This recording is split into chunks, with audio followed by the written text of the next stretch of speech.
অজু করে সিজদায় লুটিয়ে পড়ে চোখের পানি ছেড়ে আল্লাহরে পাপের স্বীকৃতি দেন। আল্লাহ, এমন কোন জুলুম নাই, গুনাহ নাই আমি করি নাই, সগীরা কবিরা, জেনে না জেনে, ইচ্ছায় অনিচ্ছায়, শিরকি বেদাতি সব গুনাহ করেছি।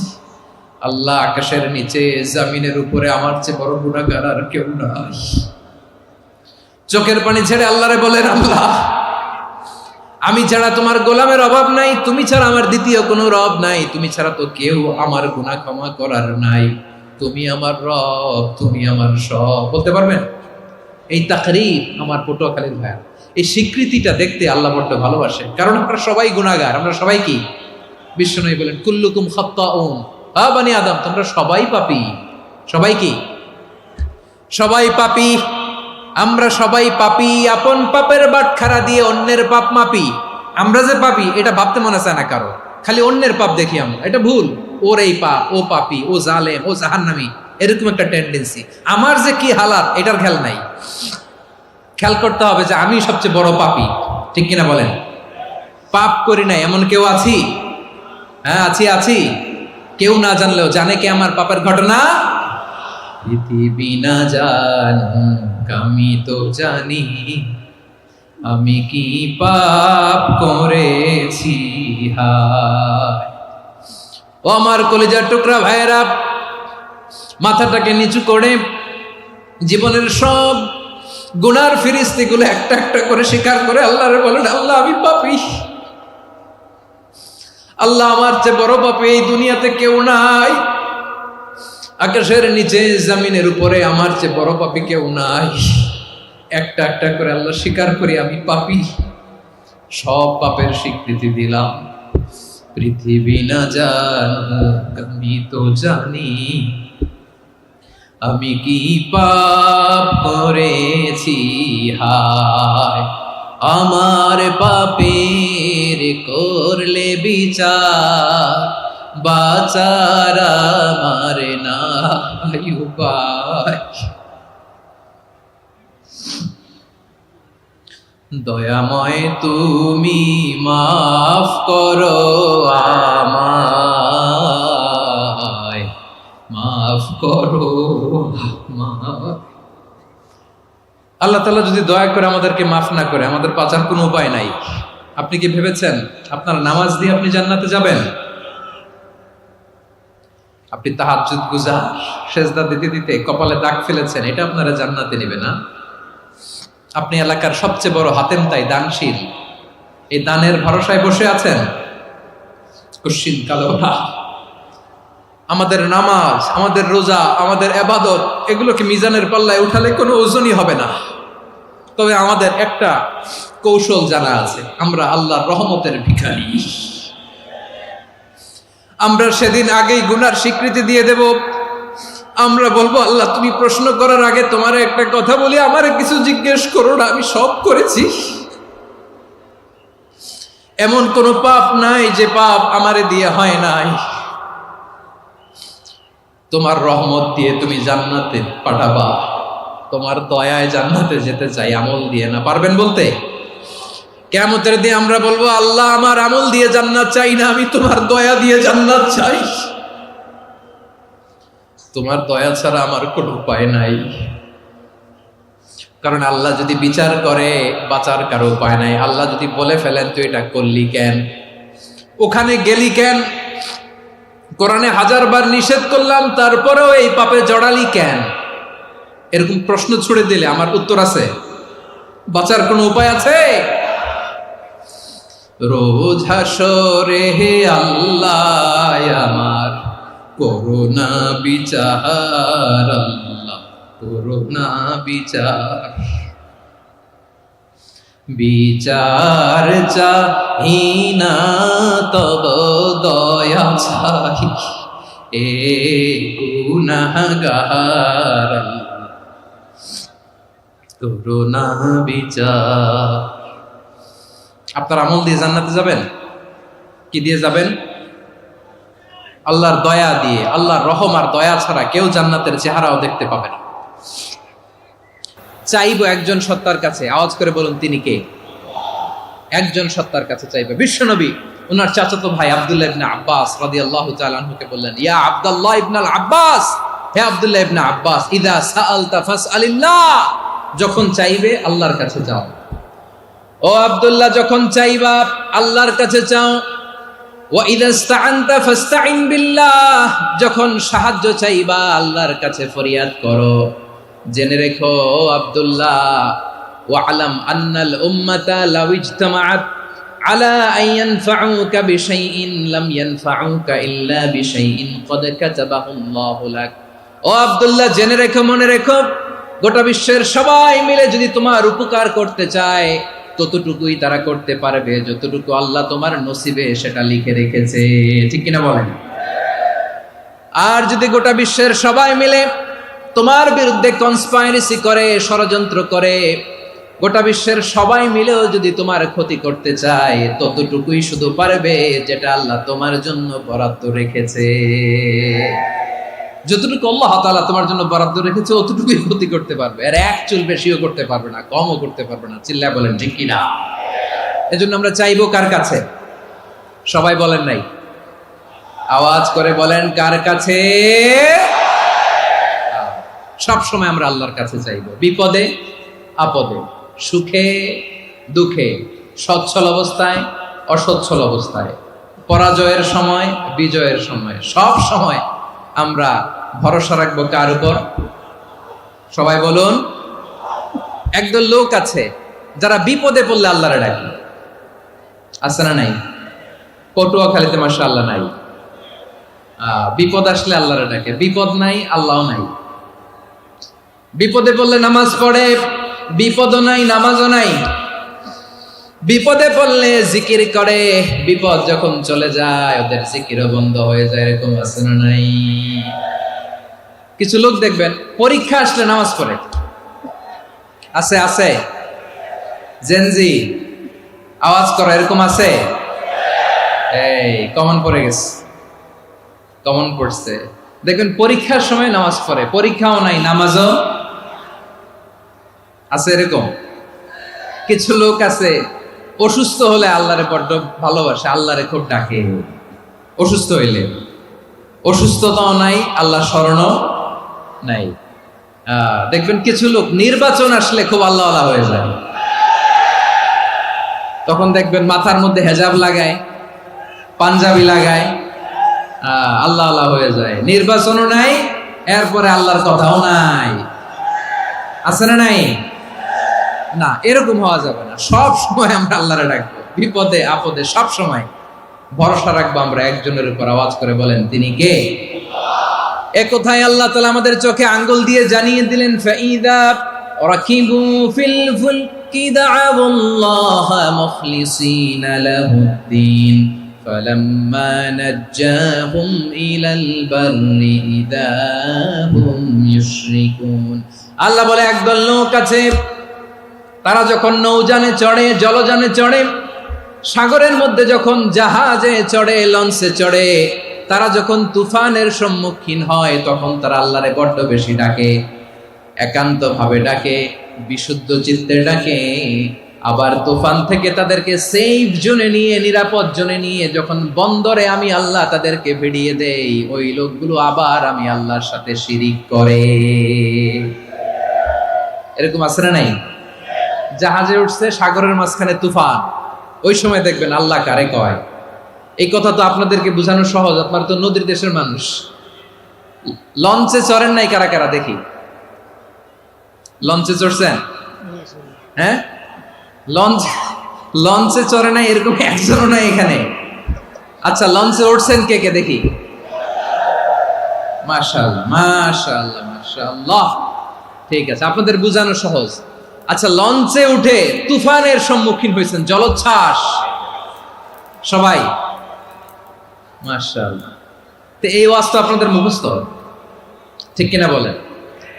আমার বলার দরকার নাই, বলেন।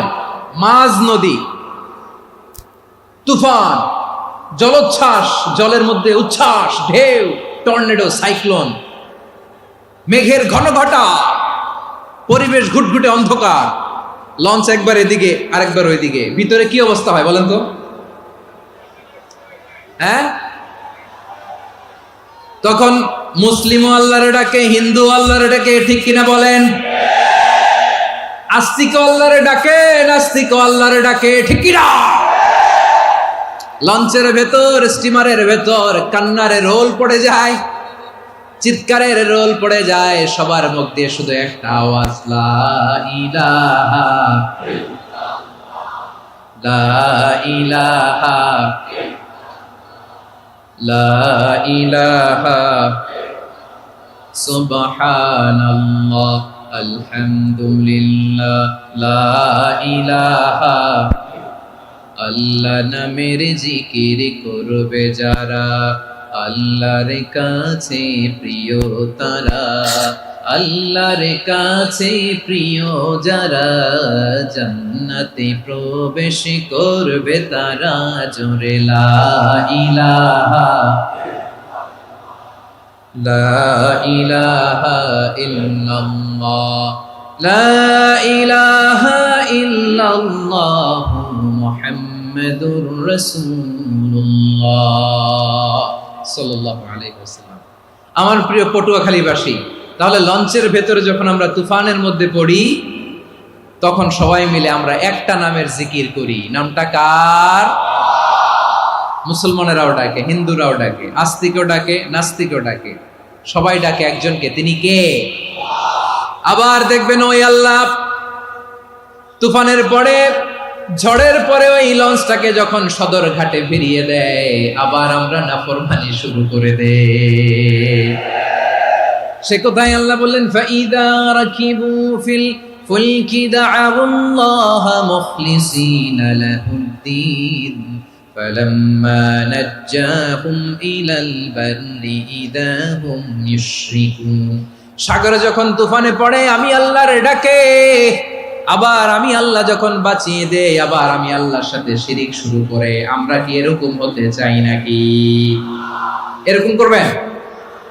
হ্যাঁ না, আমরা তুফানে পড়লেও আল্লাহরে ডাকি, আবার বাঁচায় দেওয়ার পরেও ডাকি কারে? আল্লাহকেই ডাকি। বিমানের মধ্যে মাঝে মাঝে দেখবেন যে এয়ার টার্বুলেন্স হয়, জানেন? এয়ার টার্বুলেন্স জানেন তো? মাঝে মাঝে বিমানটা বাউন্সিং করে, বাম্পি, ভেরি বাম্পি ওয়েদার। শুনেন নাই? 40,000 ফিট উপরে যখন থাকে, তখন পাইলট মাঝে মাঝে বলে, dear passengers, ladies and gentleman, right now we are flying 40,000 feet above the ground and we are passing very air turbulence, very heavy air turbulence right now. Please fasten your seat belt. দেখবেন মাঝে মাঝে বলে যে, ভদ্র মহিলা, ভদ্র মহোদয়গণ, আমরা 40,000 ফিট উপর দিয়ে যাচ্ছি আর এয়ার টার্বুলেন্স ফেস করছি, মেহেরবানি করে আল্লাহর হস্তে সিট বেল্ট বাঁধুন। তখন বিমানটা এরকম বাউন্সিং করে, শেকিং করে। আপনারা মুখোমুখি হয়েছেন? ইদানিং এই এয়ার টার্বুলেন্স বেড়ে গিয়েছে। গত বছর আমার ইন্টারন্যাশনাল অনেকগুলো ফ্লাইট ছিল, তো আমি দেখলাম যে আগের ফ্লাইটগুলোর তুলনায় এখন এয়ার টার্বুলেন্স খুব বেশি। আমি একটু রিসার্চ করে দেখলাম, ক্লাইমেট চেঞ্জের কারণে, জলবায়ু পরিবর্তনের কারণে আকাশের বাতাসের মুভমেন্টে পরিবর্তন হয়েছে, ফলে এখন বিমান শেকিং করে বেশি, বাউন্সিং, বাম্পি ওয়েদার। তো বলেন তো, 40,000 ফিট উপরে যখন আপনি, কয় হাজার ফিট? সবাই বলুন, কয় হাজার ফিট?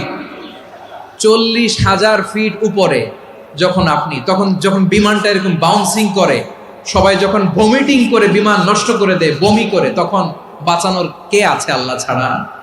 কেউ আছে? ওই মুহূর্তেও সবাই মিলে একজনের ডাকে আওয়াজ করে বলেন, তিনি কে? মাঝে মাঝে কিছু সোশ্যাল মিডিয়ায় কিছু ভিডিও পাওয়া যায় যে হেভি যখন এয়ার টার্বুলেন্স হয়, 10 সেকেন্ড 15 সেকেন্ডের কিছু ভিডিও পাওয়া যায়, বিমানটা এরকম বাউন্সিং করছে, বাম্পি ওয়েদার, কাঁপছে, মানুষগুলো বমি করছে, অক্সিজেন মাস্কগুলো সব ঝুলে পড়েছে, বিমানটা শুধু কাঁপছে। তখন দেখবেন বিমানের ভেতরেও এরকম লঞ্চের মতো চিৎকার আছে না নাই?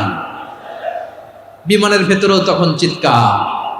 গত বছর হিথ্রো এয়ারপোর্ট থেকে সিঙ্গাপুর এয়ারলাইন্সের একটা ফ্লাইট, হিথ্রো টু চাঙ্গি, একটা ফ্লাইটে এমন বেশি এয়ার টার্বুলেন্সের শিকার হয়েছিল ওই এয়ারক্রাফটটা, 33 জন যাত্রী সেখানে আহত হয়েছে, একজন যাত্রী নিহত হয়েছে। কেবিন ক্রুজ, এয়ার হোস্টেস যারা আছে, একজনের নাক ফেটে, চোখ ফেটে, কপাল ফেটে, ব্লিডিং হয়ে শয়লা। প্রিয় ভাইরা, ওই 40,000 ফিট উপরে বিমানটা যখন কাঁপবে, তখন আমাদেরকে আল্লাহ ছাড়া আর কেউ বাঁচানোর আছে? এত আসতে বললে হবে? ওই কঠিন মুহূর্তে আমার বাবা আমারে বাঁচাতে পারে, আমার বন্ধু আমারে বাঁচাতে পারে? এই গ্রাউন্ডে, জমিনের বুকে আমার প্রোটোকল, আমার ক্ষমতা, আমার দাম্ভিকতা, কোনো কিছু আমারে বাঁচাতে পারে? একজন ছাড়া। চিল্লায় বলতে হবে, তিনি কে? সে আল্লাহ বললেন, গোলাম, আমি বিপদের সময় ঠিকই তোমাদের বাঁচিয়ে দেই। ওই বিমানের ভেতরে 40,000 ফিট উপরে যখন তোমরা এয়ার টার্বুলেন্সের শিকার হও, তখন নাস্তিকও আল্লাহরে ডাকে, হিন্দু আল্লাহরে ডাকে। জোরে বলেন ঠিক কিনা? আবার বিমানটা যখন শান্ত হয়ে যায়, একটু পরেই বিমানের স্ক্রিনের মধ্যে হিন্দি সিনেমা খোঁজে। বিমানের স্ক্রিনে কিন্তু বিশাল ওখানে আফলাম, ফিল্মের একেবারে বোঝাই করা। বিমানটা শান্ত হলে আবার হিন্দি সিনেমা দেখা শুরু করে। একটু আগে ডাকছিল কারে? কারে? দেখবেন বাংলাদেশে আমাদের ক্রিকেটাররা যখন অন্য কোনো দেশের সাথে খেলে, অনেক সময় এমন হয়, বল বাকি একটা, রান দরকার 6টা। বল বাকি কয়টা? পটুয়াখালী বুঝে নাই বোধহয়। বল বাকি কয়টা? রান দরকার। আপনি দেখবেন ক্যামেরাম্যান তখন গ্যালারিতে খালি দেখায় দর্শকদের যে কি অস্থিরতা। হিপ হপ স্টাইলের মেয়েটা, যে মেয়েটার ওড়না এতক্ষণ ছিল গলায়, এতক্ষণ কই ছিল, ওই মেয়েটা দেখবেন ওড়নাটা টেনে মাথায় দিয়ে এরকম মুনাজাত ধরতেছে, আল্লাহ আল্লাহ, একটা ছক্কা, আল্লাহ আল্লাহ, আমার লাল সবুজের পতাকারে তুমি অপমানিত কইরো না আল্লাহ, ইন্ডিয়ার সাথে আমাদের খেলা, আল্লাহ আল্লাহ, একটা ছক্কা, একটা। পুরো খেলা জুড়ে এই মেয়ের ওড়না ছিল গলায়, কিন্তু যখন এক বলে 6 রান দরকার, ওড়না চলে আসছে কোথায়? মাথায়। আবার মুনাজাত আছে না নাই? ঠিকই বাংলাদেশের দামাল ছেলে এমন এক শট মারলো, বল চলে গেল স্টেডিয়ামের বাইরে, ছক্কা, জিতে গেলাম আমরা। পুরো স্টেডিয়াম জুড়ে চিৎকার, হই হুল্লোর, মৌজ মাস্তি। যেই মেয়েটা মাথার মধ্যে ওড়না দিয়ে এতক্ষণ সুবহানাল্লাহ সুবহানাল্লাহ বলে আল্লাহর কাছে দোয়া করেছে, ওই মেয়ে এখন আবার ওড়না ফেলে দিয়ে নাচা শুরু করে দিয়েছে। তাহলে আল্লাহর ভয়, আল্লাহর প্রতি আস্থা, বিশ্বাস, ভালোবাসা, এটা কি ক্ষণিকের জন্য? মানে আমার যখন লাগবে তখন আল্লাহরে ইউজ করবো নাকি? হ্যাঁ, বিপদে আপদে, সুখের সময় দুঃখের সময়, সচ্ছল অসচ্ছল অবস্থায় বিশ্বাসীরা ভরসা রাখে একজনের উপর। চিৎকার করে বলো, পটুয়াখালী তিনি কে? সে আল্লাহ বললেন, গোলাম, মনে করো না জাহাজ থেকে সদরঘাটে ভিড়িয়ে দিলাম, তুমি নিরাপদ হয়ে গেছো। মনে করো না 40,000 ফিট থেকে সেফ ল্যান্ডিং এর পরে এয়ারপোর্টে নেমে গেলেই তুমি নিরাপদ হয়ে গেছো। ও মিয়া, বিপদ কি শুধু সাগরে আর আকাশে? ঘরের বিপদও, ঘরের ভেতরও বিপদ আসতে পারে কি পারে না? এজন্য সূরা মুলক আল্লাহ বললেন, আমিনতুম মান ফিস সামাই আন ইয়াখসিফা বিকুমুল আরদা ফাইদা হিয়া তামুর। তোমরা কি ভাবছো তোমরা নিরাপদ?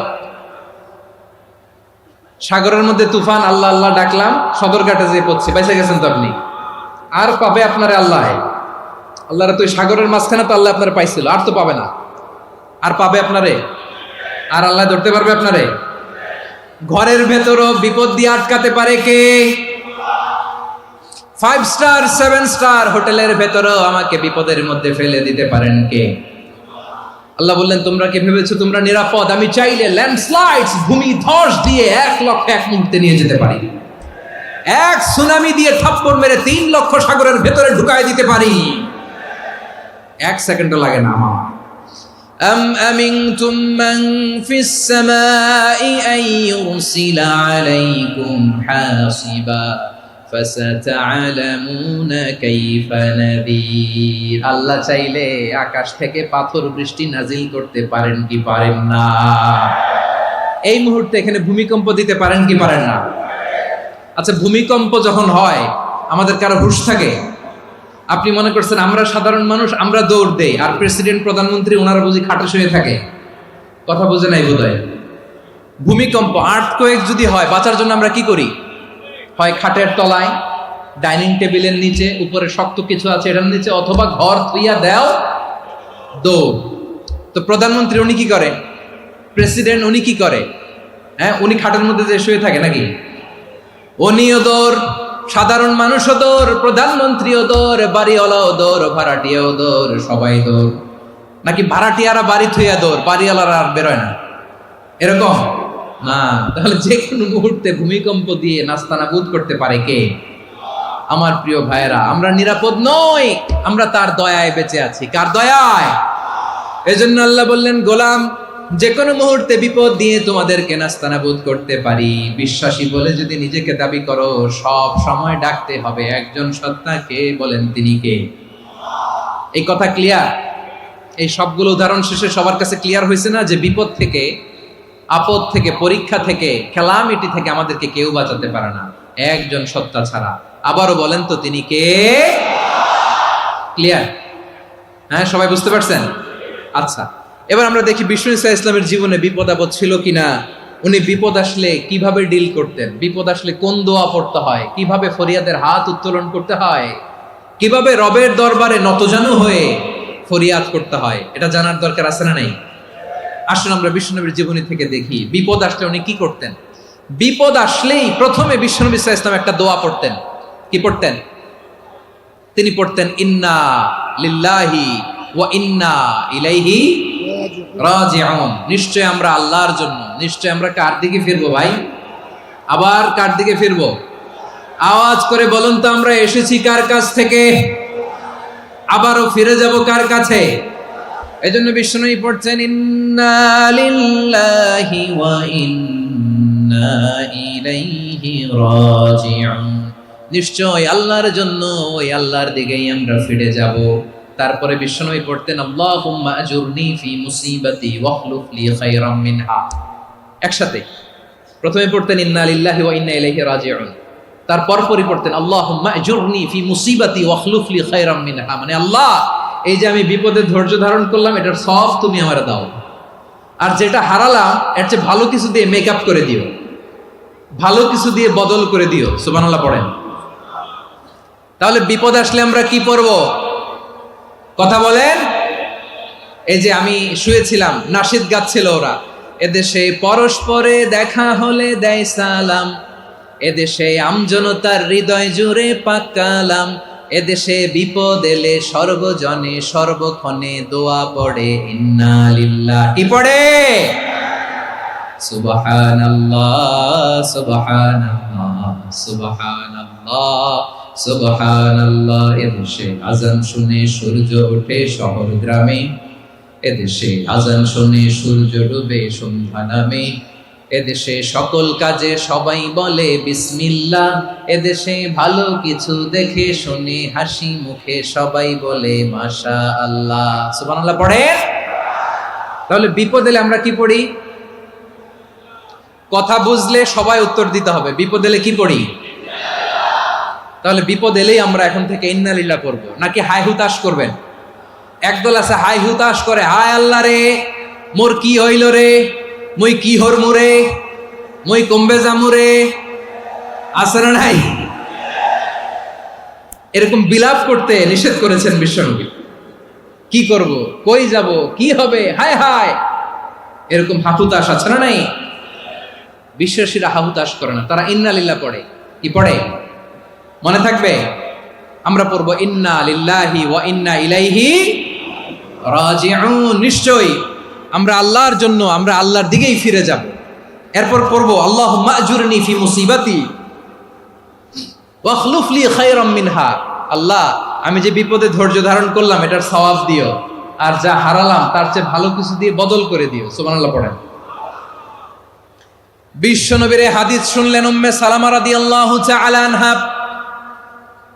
ওনার স্বামী হলো আবু সালামা। মজার ঘটনা খেয়াল করে শুনেন আমার প্রিয় কলিজার টুকরা ভাইয়েরা। কানগুলো খরগোশের কানের মতো খাড়া করে আমার দিকে তাকান। সাইয়্যিদাতুনা উম্মে সালামা রাদিয়াল্লাহু তাআলা আনহা, ওনার স্বামীর নাম আবু সালামা। শ্রেষ্ঠ দম্পতি, শ্রেষ্ঠ ফ্যামিলি। প্রথমে হিজরত করেছিলেন হাবাসায়, পরে হিজরত করেছেন মদিনায়। উহুদ যুদ্ধের পরে ওনার স্বামী আবু সালামা ইন্তেকাল করলো, শহীদ হলো। সুবহানাল্লাহ পড়েন। যখন আবু সালামা ইন্তেকাল করলো, উম্মে সালামা রাদিয়াল্লাহু তাআলা আনহা কেঁদে কেঁদে হয়রান। আর নবীর শিখানো বাণী অনুযায়ী তিনি বারবার পড়ছিলেন ইন্না লিল্লাহ। কি পড়ছিলেন? মুই কই যামু, কি হরমু, এগুলো বলে নেই। কি বলছে? ইন্না লিল্লাহ। যেহেতু বিশ্বনবী বলেছেন কেউ যদি বিপদের প্রথম ধাক্কায় পড়ে ইন্না লিল্লাহি ওয়া ইন্না ইলাইহি রাজিউন, আল্লাহুম্মা আজুরনি ফি মুসিবাতি ওয়া আখলুফ লি খায়রাম মিনহা, তাহলে এই বিপদে যে সে যা হারালো তার চেয়ে শ্রেষ্ঠ কিছু দিয়ে আল্লাহ তার বদল দিয়ে দিবে। এই হাদিস শুনে উম্মে সালামা রাদিয়াল্লাহু তাআলা আনহা ওনার প্রাণ প্রিয় স্বামী আবু সালামার ইন্তেকালের পরে চোখের পানি ছাড়ে আর পড়ে ইন্না লিল্লাহি ওয়া ইন্না ইলাইহি রাজিউন, আল্লাহুম্মা আজুরনি ফি মুসিবাতি ওয়া আখলুফ লি খায়রাম মিনহা। বারবার এই দোয়া পড়ে চোখের পানি ছাড়ে, এই দোয়া পড়ে চোখের পানি ছাড়ে, আর মনে মনে বলে আবু সালামার মতো ভালো মানুষ মদিনাতে নাই, আবু সালামার চেয়েও ভালো মানুষ মদিনাতে নাই, তার চেয়ে ভালো মানুষ কি করে আল্লাহ তাআলা আমারে দিবে, তার চেয়ে ভালো মানুষ তো আমি মদিনাতে দেখি না। চোখের পানি দিয়ে বুক ভাসায় আর নবীর হাদিসের উপর আমল করে পড়ে ইন্না লিল্লাহি ওয়া ইন্না ইলাইহি রাজিউন, ইন্না লিল্লাহি ওয়া ইন্না ইলাইহি রাজিউন। পড়তে পড়তে চোখের পানি ছাড়ে আর চিন্তা করে বিশ্বনবী বললেন এই দোয়া পড়লে যেটা হারালাম তার চেয়ে ভালো কিছু দিয়ে আল্লাহ পুরস্কার দেয়। আবু সালামার চেয়ে ভালো মানুষ মদিনার মধ্যে আর কে হতে পারে? কি আজীব তামাশা, কি অবাক করা ঘটনা। কিছুদিন পরে দেখা গেল সাইয়্যিদুল মুরসালিন রাহমাতাল লিল আলামিন স্বয়ং বিশ্ব নবী উম্মে সালামাকে বিয়ের প্রস্তাব পাঠিয়েছে। স্বয়ং বিশ্ব নবী উম্মে সালামা রাদিয়াল্লাহু তাআলা আনহাকে বিয়ের প্রস্তাব পাঠিয়েছেন। উনি রাজি হয়ে গেলেন, বিয়ে হয়ে গেল, উনি হয়ে গেলেন উম্মুল মুমিনিন, আমাদের মা, পুরো মুসলিম উম্মার মা। চিৎকার করে বলেন আল্লাহু আকবার। তাহলে আমার প্রাণ প্রিয় ভাইয়েরা, বিপদে পড়লে আমরা পড়বো ইন্না লিল্লাহি ওয়া ইন্না ইলাইহি রাজিউন, আল্লাহুম্মা আজুরনি ফি মুসিবাতি ওয়া আখলুফ লি খায়রাম মিনহা। পড়বেন? পড়বেন না? যারা যারা বিপদ আসলে এই দোয়াটা পড়বেন এখন থেকে আওয়াজ করে ইনশাআল্লাহ বলেন। যা হারাইছেন তার চেয়ে শ্রেষ্ঠ জিনিস দিয়ে বদলা দিবে কে? বিশ্বাস হয়? একটু সন্দেহ লাগে মনে হয়, একটু সন্দেহ আছে? যাদের বিশ্বাস হবে তাদের কি আল্লাহ উত্তম বদলা দিবে, ঠিক কিনা বলেন? তাহলে বিপদে পড়লেই প্রথমে আমরা এটা পড়ব। দোয়াগুলো যদি এখন মুখস্থ না হয়, এই যে রেকর্ডিং হচ্ছে, পেয়ে যাবেন, কালকেই পেয়ে যাবেন। শুনে শুনে মুখস্থ করবেন। আমার মায়েরা, আমার বোনেরা, আপনাদের জন্য 3টি মাঠের অ্যারেঞ্জমেন্ট করা হয়েছে, আমি জানি। আপনারাও এই দোয়াগুলো পড়বেন, আপনার স্বামীকে শেখাবেন, সন্তানকে শেখাবেন, আপনার পুরো পরিবারটাকে জান্নাতের টুকরো বানিয়ে দিবে কে? তাহলে বিপদ আসলে প্রথমে কি পড়তে হবে এটা জেনে গেলাম। এরপরে বিপদ আসলে নিজেকে কি করে আল্লাহর কাছে সঁপে দিতে হয় এটাও জানার দরকার আছে না নাই? বিপদে প্রথমে ইন্না লিল্লাহ পড়লাম, ধৈর্য ধারণ করলাম, বিপদ থেকে উদ্ধারের সর্বোচ্চ চেষ্টা করলাম। আমার কাজ যখন শেষ তখন আমি আমার এই বিষয়টা আল্লাহর কাছে সঁপে দিব। কার কাছে সুপর্দ করব? কার কাছে? বিপদে বললে কেমন করে নিজেকে আল্লাহর কাছে সঁপে দিতে হয় আসুন সাইয়েদনা ইব্রাহিম আলাইহিস সালামের জীবনী থেকে জানি। আল্লাহর খলিল ইব্রাহিম আলাইহিস সালাম আমাদের মতো সমাজ ব্যবস্থা পায় নাই। আমরা জন্মের পরে আমাদের কানের ভেতরে আজান দিয়েছে কে? একামত দিয়েছে কে? আমাদের বাপদাদারা আমাদের কানে আজান দিয়েছে কি? দেয় নাই। আমাদের জন্মের পরেই তো আজান, একামত, বাড়ির পাশে মসজিদ, প্রতিদিন আজান, জুমার খুতবা, প্রতি মাসে মাসে তাফসিরুল কোরআন মাহফিল, মসজিদ, মিনারা, অভাব নাই, ঠিক কিনা বলেন? আপনি যেই সুন্দর ইসলামিক এনভায়রনমেন্ট পেয়েছেন, আমাদের ইব্রাহিম খলিল উনিও কি এরকম পেয়েছিলেন? হ্যাঁ, উনি জন্মের পর পরে ওনার কানে আজান দিয়েছে কেউ? আমার প্রিয় ভাইরা, আগা গোড়া একটা শিরকি পরিবেশ উনি জন্মগ্রহণ করেছেন। উনি ছাড়া ওই তল্লাটে একজনও আল্লাহর উপর বিশ্বাসী নয়। কল্পনা করতে পারেন? গোটা তল্লাটে, গোটা দেশে বিশ্বাসী মুমিন, আল্লাহর উপর বিশ্বাস স্থাপনকারী কয়জন? সবাই বলেন কয়জন? বাকি সব মুশরিক। বাকি সব মুশরিক নিজের সাথে নিজে শক্ত বোঝাপড়া করে, অ্যানালজি করে, সেলফ কনভারসেশন করে উনি মহা সত্যের সন্ধান পেয়েছেন। উনি আকাশের তারা দেখে ভাবে মনে হয় এটাই আমার খোদা, পরে দেখে তারা নাই, মনে মনে বলে না তাইলে এটা না। আবার চাঁদ দেখে বলে চাঁদটা বড় মায়া লাগে, মনে হয় এটাই আমার রব, পরে দেখে চাঁদও নাই, কয় না এটা না।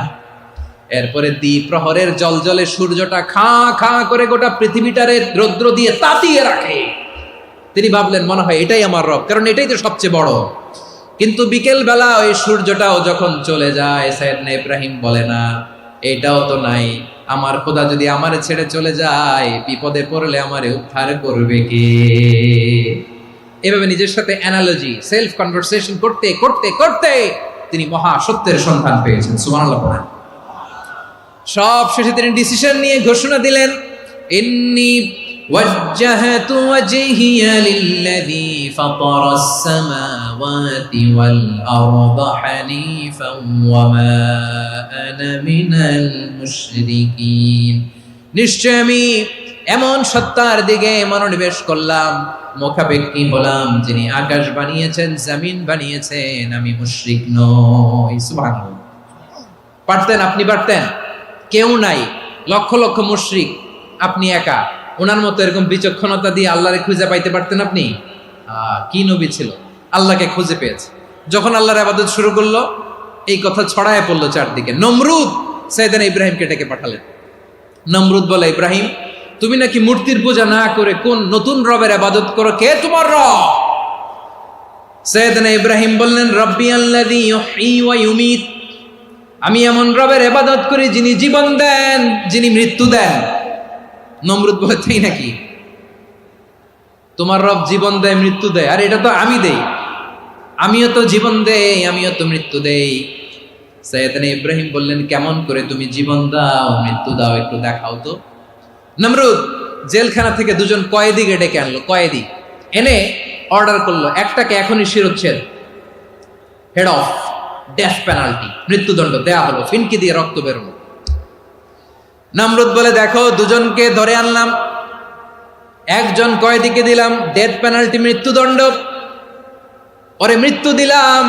আরেকজন যে দাঁড়িয়ে আছে, চাইলে ওরেও আমি মৃত্যুদণ্ড দিতে পারি, কিন্তু না, ওরে আমি দিব না, ওরে আমি বাঁচাইয়া দিলাম, ছেড়ে দিলাম, মানে জীবন দিলাম। দেখো ইব্রাহিম, তোমার চোখের সামনে একজনরে মৃত্যু দিলাম, আরেকজনরে জীবন দিলাম। আপাত দৃষ্টিতে তাই তো, একজনরে তো জীবন দিল, আরেকজনরে মৃত্যু দিল। সাইয়েদনা ইব্রাহিম এবার বিপাকে পড়ে গেলেন। কিন্তু এক একজন নবীকে আল্লাহ এমন উইজডম বিচক্ষণতা দিয়ে এই জমিনে পাঠিয়েছেন, মুহূর্তের মধ্যে আল্লাহর খলিল ইব্রাহিম বললেন, فإن الله يأتي بالشمس من المشرق فأت بها من المغرب فبهت الذي كفر। আল্লাহর খলিল ইব্রাহিম বললেন, নমরুদ বুঝলাম তুমি জীবন দাও, মৃত্যু দাও, দেখলাম, কিন্তু আমার রব, আমার আল্লাহ প্রতিদিন সকালবেলা উষা লগ্নে ওই পূর্ব দিগন্ত থেকে সূর্যটাকে উদিত করেন, সাঁঝের বেলা, বিকেল বেলা, কুথুরি লগ্নে, সন্ধ্যা বেলা ওই দ্বিপ্রহরের জল জলে সূর্যটাকে পশ্চিম দিগন্তে ডুবিয়ে দেন। মানে সকালবেলা পূর্ব দিক থেকে উদিত করা সূর্যটাকে পশ্চিম দিকে বিকেলে তিনি ডুবিয়ে দেন। তুমি যদি পারো ওই সূর্যটাকে পশ্চিম দিক থেকে উদিত করে পূর্ব দিকে ডুবিয়ে দাও। সুবহানাল্লাহ পড়বেন না? দেখেন, ইনস্ট্যান্ট ইন্টেলেক্ট, মুহূর্তে বিচক্ষণতা, উইজডম কাকে বলে? নমরুদ পারবে? নমরুদের বাপ পারবে? ওর দাদা, ওর 14 গোষ্ঠী, গোটা বিশ্বের সব ক্ষমতাধর রাষ্ট্রনায়করা একসাথে হলে পারবে? ফাবুহিতাল্লাযী কাফার পারে নাই, ব্যর্থ হয়েছে। এবার তেলে বেগুনে জ্বলে উঠেছে, রেগে মেগে আগুন বলে, ফালকুহু ফিল জাহিম, ওর সাথে তর্ক নাই, না পেরে এবার এটারে আগুনে ফেলা। বিশাল বিশাল গাছ কেটে লাকড়ি এনে আগুনের কুণ্ডলি বানানো হলো, দাও দাও দাও দাও করে আগুন জ্বলে। আল্লাহর খলিল ইব্রাহিমকে আগুনে নিক্ষেপ করা হবে। আল্লাহর খলিল সাইয়েদনা ইব্রাহিমের হাতের মধ্যে রশি দিয়ে টাইট করে বাঁধা হলো, পায়ের মধ্যেও টাইট করে রশি দিয়ে বাঁধা হলো। আল্লাহর খলিল ইব্রাহিমকে আগুনের কুণ্ডলির মধ্যে ফেলা হবে। অমিয়া, আপনি যে বিপদের কারণে ভয় পান, হতাশ হন, এটা কোনো বিপদ ওনার বিপদের সামনে? পটুয়াখালী আওয়াজ করে বলুন, সাইয়েদনা খলিল ইব্রাহিমের বিপদের সামনে আমাদের বিপদগুলো কোনো বিপদ? এটা কোনো বিপদই না, এটা কোনো বিপদই না। হাত পা বেঁধে টাইট করে নিক্ষেপ করা হবে। সিম্পলি ফেলা যাবে না, কারণ দাও দাও করে দ্য ব্লেজিং ফায়ার, এমন আগুনের কুণ্ডুলি কাছে যাওয়া যায় না, আগুনের উত্তাপে নিক্ষেপ করা হবে। হাতে রশি বেঁধে পায়ে রশি বেঁধে আল্লাহর খলিল ইব্রাহিম আলাইহিস সালামকে আগুনের মধ্যে নিক্ষেপ করা হবে। আহা, এটার বলে অগ্নি পরীক্ষা। উনি অগ্নি পরীক্ষার সম্মুখীন হয়েছেন। এজন্য কঠিন পরীক্ষাকে আমরা অগ্নি পরীক্ষার সাথে তুলনা করি, ঠিক কিনা? সাইয়েদনা জিবরাইল এসে বললেন, ও আল্লাহর খলিল, ওরা তো আপনার হাতও বেঁধে ফেললো, পাও বেঁধে ফেললো, নড়াচড়ার সুযোগ নাই, বলেন আমি জিবরিল ফেরেশতা আপনার জন্য কি করতে পারি? আল্লাহর খলিল ইব্রাহিম বলেন, ও জিবরাইল, তোমার কাছে আমার কোনো চাওয়া পাওয়া নাই। সুবহানাল্লাহ বলেন। তোমার কাছে বলার কিছু নাই, তোমার সাহায্যের আমার দরকার নাই।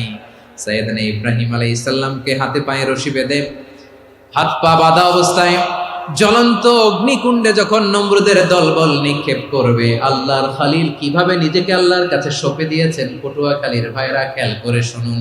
হাত পা বেঁধে আল্লাহর খলিলকে যখন নিক্ষেপ করা হবে, তিনি মুখ ফুটে বলে ফেললেন, হাসবুনাল্লাহু ওয়া নি'মাল ওয়াকিল।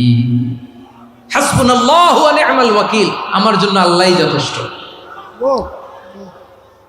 আমার জন্য আল্লাহই যথেষ্ট। তিনি আমার সবচেয়ে বড় গার্ডিয়ান, তিনি আমার সবচেয়ে বড় অভিভাবক।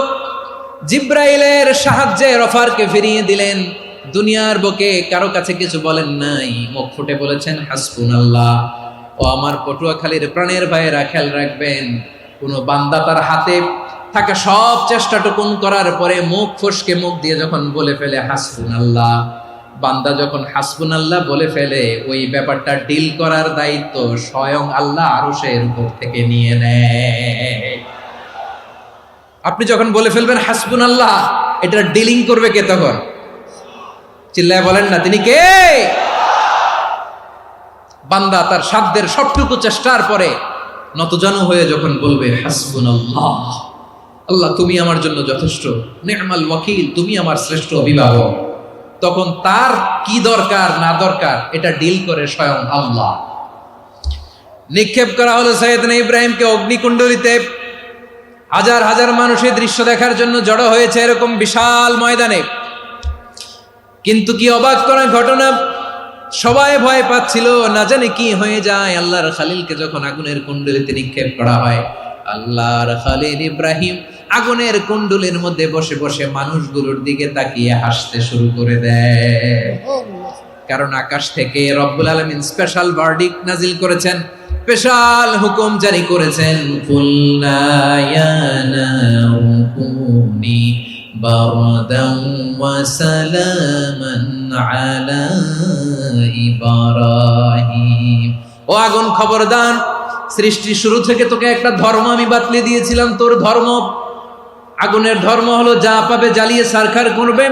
আল্লাহ বলল, আগুন, তোর ধর্ম দিয়েছিলাম, তুই সব জ্বালিয়ে পুড়িয়ে সারখার করে দিবি, কিন্তু ক্ষণিকের জন্য আমি তোর জ্বালিয়ে দেওয়ার ক্ষমতাটাকে কেড়ে নিলাম, জ্বালিয়ে ভস্ম করে দেওয়ার ক্ষমতা আমি কেড়ে নিলাম। কুনি বারদান, ঠান্ডা হয়ে যা, কিন্তু এত বেশি ঠান্ডা হবি না আবার আমার ইব্রাহিমের জন্য সর্দি লেগে না যায়।